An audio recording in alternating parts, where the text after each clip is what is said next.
Hello everyone, my name is Varixis, and in tandem with our Be a Better Diver guide, we're going to be releasing a selection of map guides, hopefully doing one very soon for every map in the game.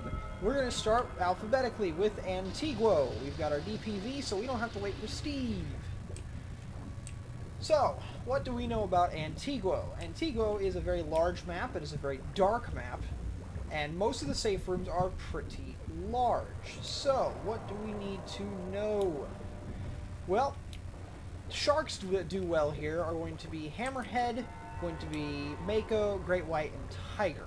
Thresher doesn't do too well in here because the large rooms are pretty useless for getting tail whips, and bull sharks can have a tough time because the large rooms can actually work against them as to build up rage quickly. So, this is the first safe room. Steve is chugging away over there. We need to know our entrances, our exits, and our potential gold locations. So gold's pretty much scattered throughout the place, so usually congregated around entrances and exits.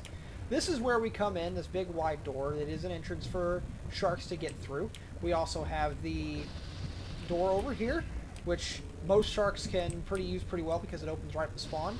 We have a door right here that leads to safe room number 2. We have a breakable door right here, and we have the door here that leads to safe room number 2 as well. So we're going to go in here. As you can tell, it's really honking dark in here. So, this is going to be safe number 2 right here. Steve will be chugging away when he gets back here.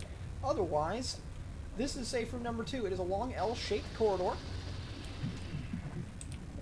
And we have several breakables that we need to worry about. One, this can be broken. This little ceiling part right here. All of these all these windows can be broken open. This door is already open. So let's get out here so we can see properly. These windows can be broken. This wall can be broken to go directly to the safe. That leads to a breakable wall in safe room number 1. And this, again, this wall can be broken. So, that's something we need to keep an eye on. Flares, sonar buoys work pretty well here, and mines as well. So, keep that in mind. We're going to head on over to an ammo pack. Oh, that's something we can show. As soon as I pick up this ammo.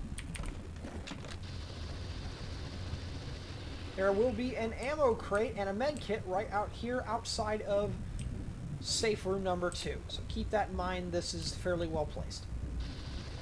On to safe room number 3, next to this giant dead whale. Outside we have an ammo pickup, as you saw before. And inside we have the safe. We have a breakable window. We have another breakable window. Another exit out to the open ocean. We have a breakable door here and a breakable ceiling. So, this has plenty of places for sharks to get in, get out. Tigers in particular have a great time in this room. So, keep an eye out for that. And that said, mines also work fairly well because of the wide open spaces. You can place them in general without getting hurt.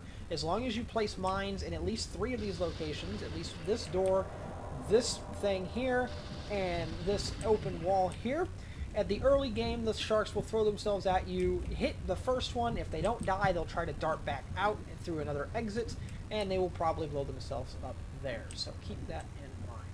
We're going to go on to safe room number 4. You're going to come over this poor dead whale. Which looks like it's been chewed on quite a little bit.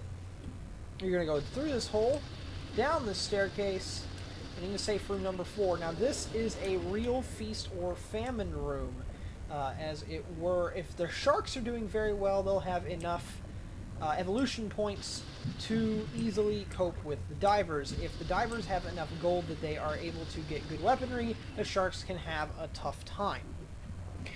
So, where are our entrances and exits? Glad you asked. This thing right here is breakable. All of these windows are breakable, of course. This door is open, this window is open, and this is how you get back to the boat whenever Steve leaves. This little patch of ceiling is breakable, and of course we have the stairs from which we came. Now, there's generally some gold pickups up here, but most of them are going to be further down. And there is an ammo pickup, now that I've actually drained my DPV enough. There's an ammo pickup right here, along with a medkit pickup. This is pretty close to the safe room, but because you are open to the open ocean, and the whale can actually block some of your vision going that way, it is pretty risky to do so. This right here is just outside of shark spawn, so if you head out here to collect gold, be very cognizant of your heartbeats and where your sharks are. Other than that, this room is very, very easy. Sensor buoys can be placed in pretty good locations to cover most of the map, while simultaneously preventing sharks from killing them without punishment. So now that we've seen all the safe rooms, we can take the long trek back, and trust me, this is a long trip back to the boat. And we can talk about what weapons work well here. It's wide open areas, so the volley jet is pretty much completely out.